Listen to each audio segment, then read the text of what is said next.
I am Dr. Elena Delavega, and I am Associate Professor of Social Work at the University of Memphis and Associate Director of the Benjamin L. Hooks Institute for Social Change. I have been studying poverty and racial differences in poverty for 7 years now, although my studies go back further. I have been studying Memphis specifically for 7 years. Nathan Bedford Forrest sold people, and we need to put it that way.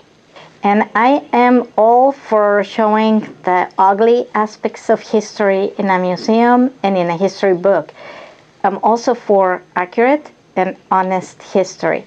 And so tell the hard, horrible, and evil truth. Tell the fact that Nathan Bedford Forrest became rich selling people. And having a plaque selling, this is an evil place where Nathan Bedford Forrest sold people. Maybe. But a statue is not a page in a history book. A statue and a monument is an honorific. It honors something. So yes, we can put things in museums. Yes, we should put things in history books. Yes, we should teach history in elementary school and middle school and high school. But we don't need to have statues honoring things that are evil and hateful. We don't need to have a statue honoring Hitler, and we don't need to have a statue honoring Nathan Bedford Forrest. I do want the statues gone, and I think that making the statues gone will not make the feelings go, but at least it will not make them so acceptable. Because what the statues do, they support an entire ideology of discrimination, racism, exclusion, segregation. They send a message that those ideas are okay and that you can be a decent human being and be a racist. Well, no. You cannot be a human being who is a decent human being, and you cannot be a good, decent Christian and be a racist. And no, you cannot support discrimination, exclusion, the exploitation of others. Who's been exploited under that circumstance? I would say that the African is being really, really exploited, but the poor white is also being exploited. And so this racism and this white supremacy hides the exploitation of whites. The statues are not just as bad, but they're also bad for whites.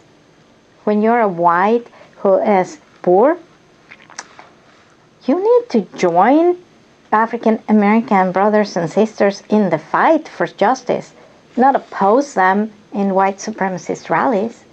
I think it is intentional to say such things such as the welfare queen is trying to take all the money and she's lazy. And that was intentional, that was a decision, and that was with a specific person or group of people in mind. And it was designed to bring a group of people against another group of people. So namely, it was a dog whistle for the racist elements in society to turn against African Americans and welfare. Racism is used so that white people will vote against their own interests.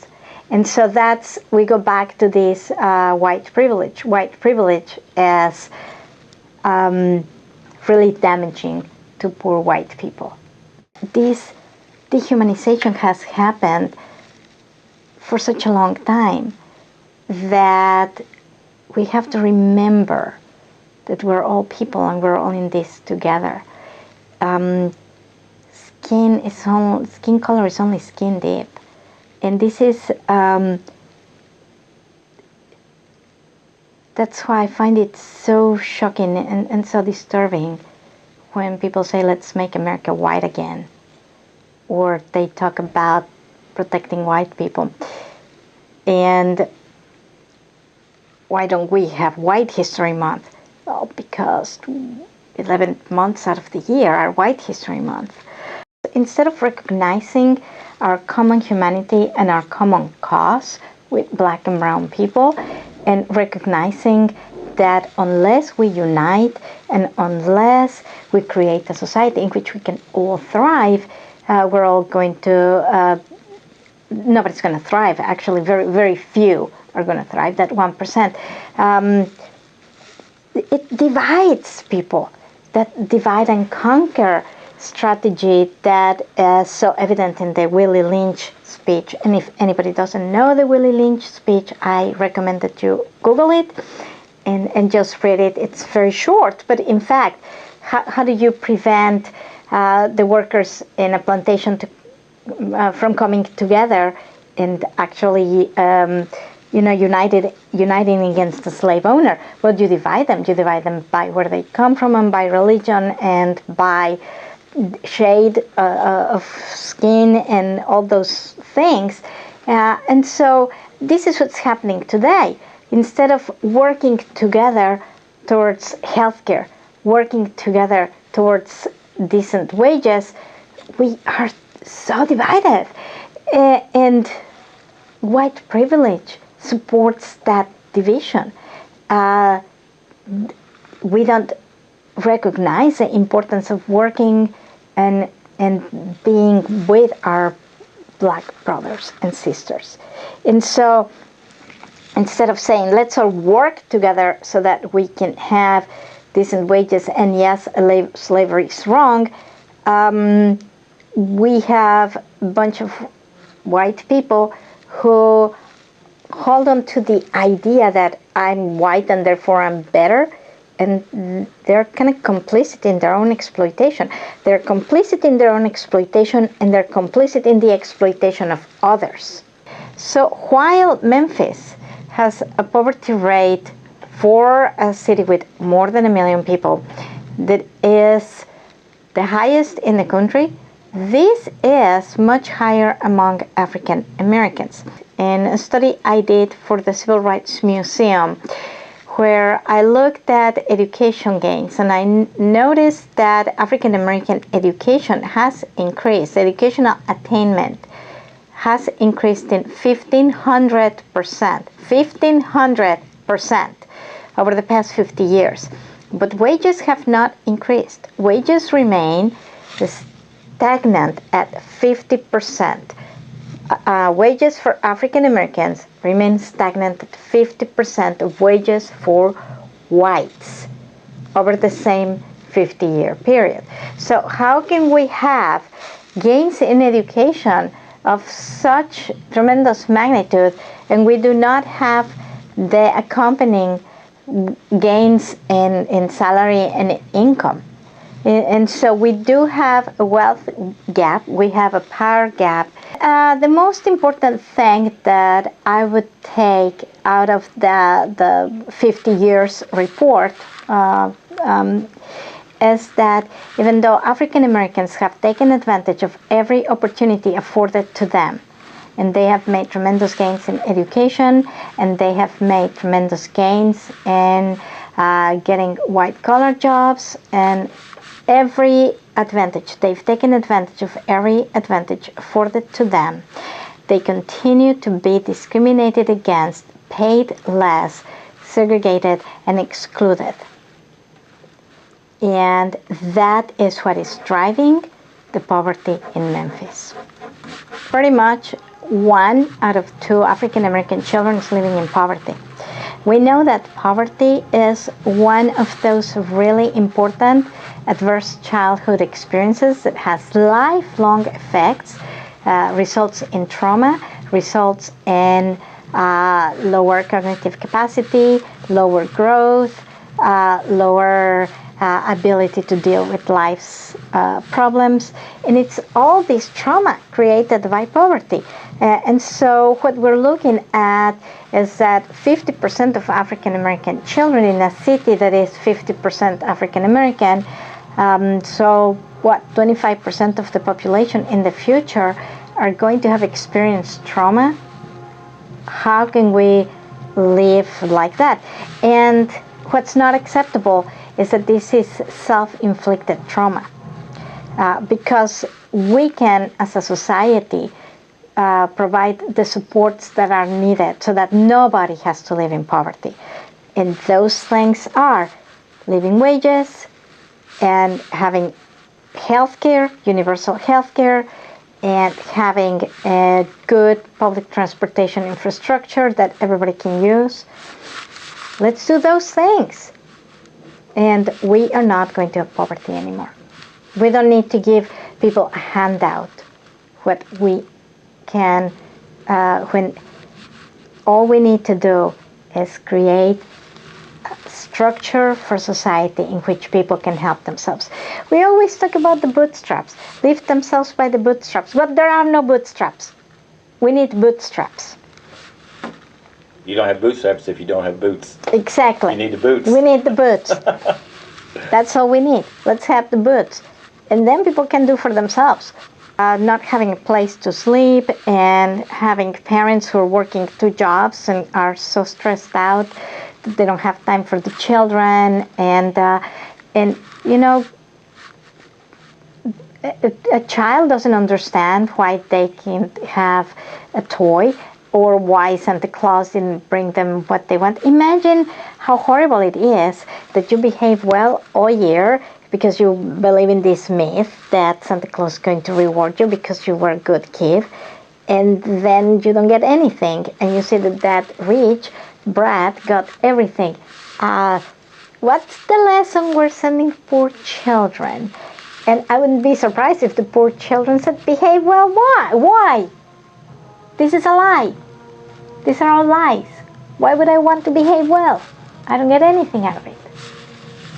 What is dangerous now is trying to destroy any kind of universal health care because, oh my God, a black man proposed it, even though it is Romney Care, and it was a white man who initially proposed it, and it was a Republican idea. But I think there is deliberate use of racism by ruling elites who would prefer to pay $1 an hour and not provide any benefits, and who benefit from tax cuts that essentially steal every opportunity for development from the community. So we don't have public transportation, and we don't have citywide Wi-Fi, and we don't have any of the things we need. I do think that, yes, racism is deliberately used to turn against people, against their own interest. And you can see that there are schools that are almost 100% white and almost 100% black. It's very segregated. But it's also segregated in that we don't have comprehensive, good public transportation system because some people don't want other people to be able to get their neighborhoods easily. We need transportation, and that will allow people to get to work. That will promote the tourism industry. That will permit poor people to have opportunities. It will allow people to buy houses in places where they may be a little bit less expensive, even though they're farther from their jobs. It will promote the economy in so many ways, but it's going to cost money. And the reality is that we've got to invest on it. But it's a public good, and we've forgotten the idea of public good. Let me put it this way. Racism prevents public good because we don't want the other to have anything. And we prefer to shoot ourselves in the foot than to have a shared investment in common good. It is a crucial investment in our community. It will also connect the entire city, and it will require everybody, Germantown and Memphis and Collierville and South Haven, all paying for it. But that's what we need. That's the kind of thing we need to do. We need to build infrastructure, and we need to pull together. We don't have emissions testing because we couldn't get the suburbs to pay their part. And I'll have to say, if there are any moochers around here, they are the suburbs. If you look at the traffic patterns in the morning, everybody from the suburbs are coming into Memphis to work, not contributing a penny to the maintenance of the city. If you look in the evening, the opposite, going back to the bedroom communities. And then they say, well, there are no services in Memphis. Of course there are no services in Memphis when there's 1.5 million people who are not contributing to the city. So the city is home to 1.3 million people, but only 650,000 are paying for the city. Who are the Moochers? But Trumpism is the result of racism. And so what happens is the American system, we make promises. We have this narrative, we have this idea, work hard and you will be successful. You'll buy a house, you'll have savings, you'll have a job, you will not have needs that you cannot meet. But it's not happening. It's not happening because at 725 with no health insurance, no public transportation, college tuition, that is impossible to afford on a minimum wage. It's really a lot of promises that are not coming true. So put together racism and the disappointment that you're not getting what you were promised. We're promised all of these things. They're not happening. And so you start looking for a scapegoat. Who is to blame? But unfortunately, we are not educating people into really understanding the economic system and understanding who's at fault. We're not helping them understand that at 725 they can work really, really hard, but they are not going to be millionaires. They don't understand that if there is no health care, they're exposed, that taxes are a good thing because this is how we pay for civilization. Personally, I like civilization. I like paved roads. I like clean water. And so I'm very happy to pay my taxes because that's what I'm paying for. You know, I don't live in an island. I live in a civilized area. And I pay taxes for that, and I'm very happy. But the other thing that they're not realizing is that education is really important. I think everybody should be educated. At the same time, not everybody should be a physician. You know, I mean, if we had too many physicians, then perhaps we wouldn't have people cleaning bathrooms. Every job's important. One of the things that really bothers me, whenever we talk about McDonald's, we talk about the burger flippers. And we talk about how they don't contribute anything and they're not important and they shouldn't be paid any decent wages because they're not worth any decent wages. And I have to say, wait a minute. I'm a fan of education and I believe everybody should get an education if they can.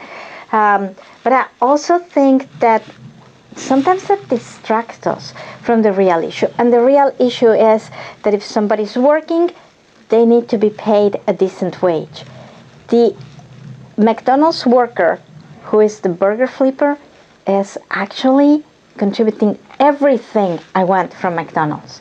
I go to McDonald's for a flipped burger.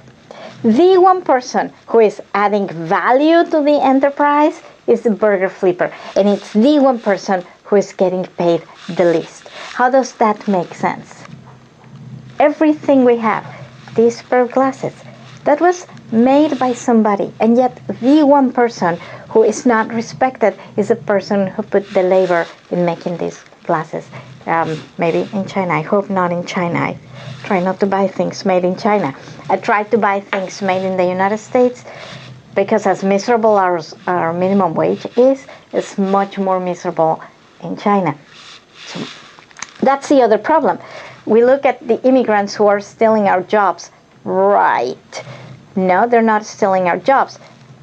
When a job goes to China, the entire economic impact of that job goes to China.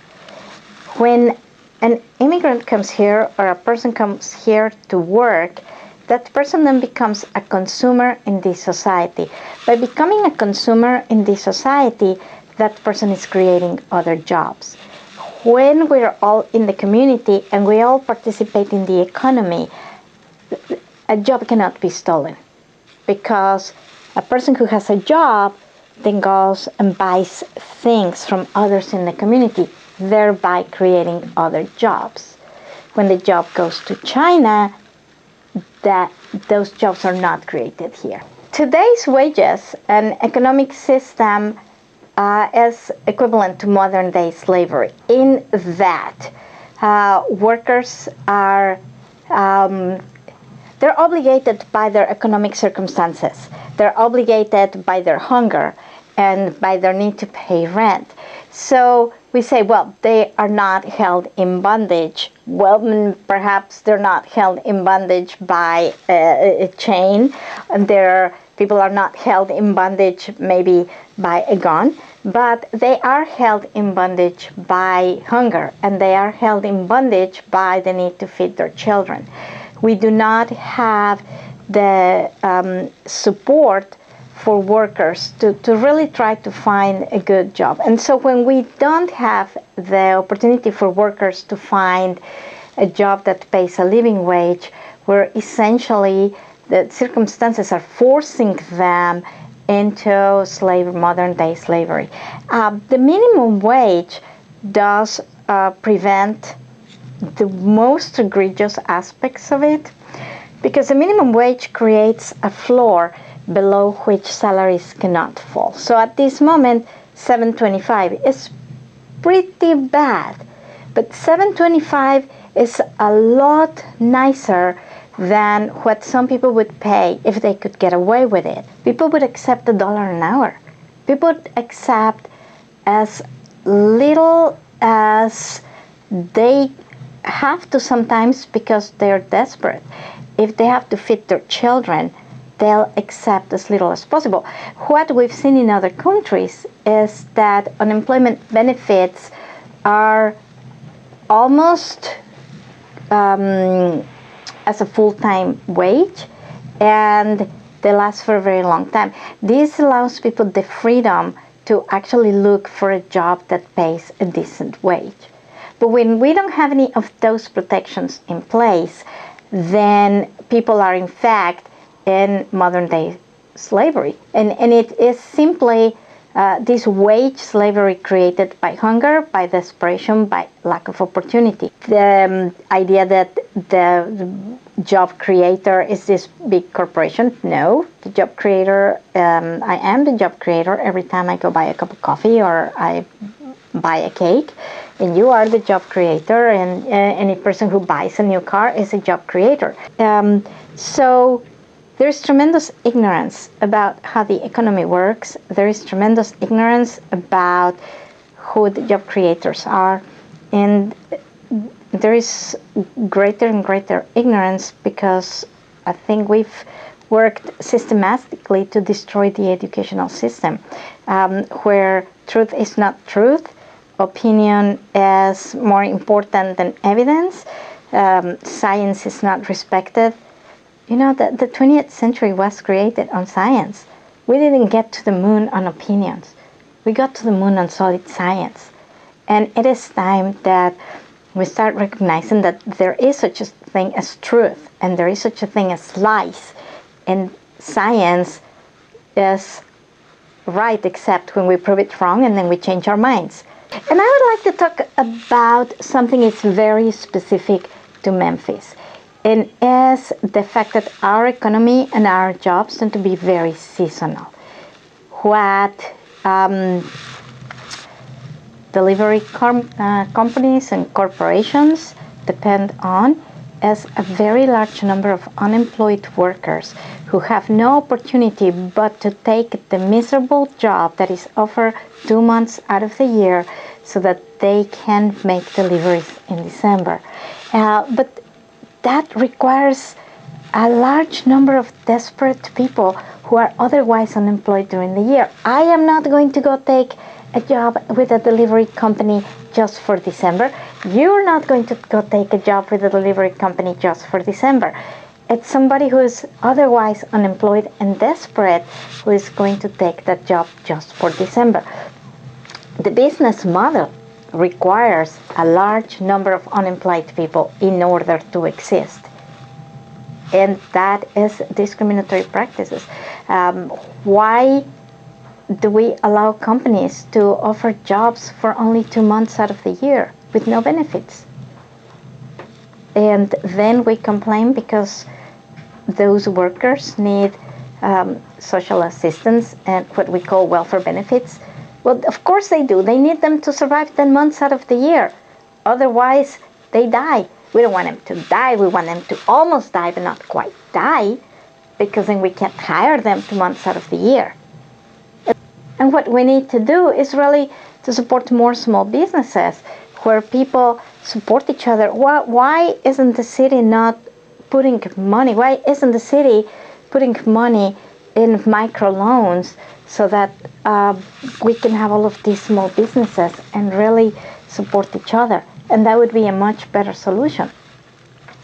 The segregation, the economic segregation that has existed for, of course, more than 50 years, continues to this day.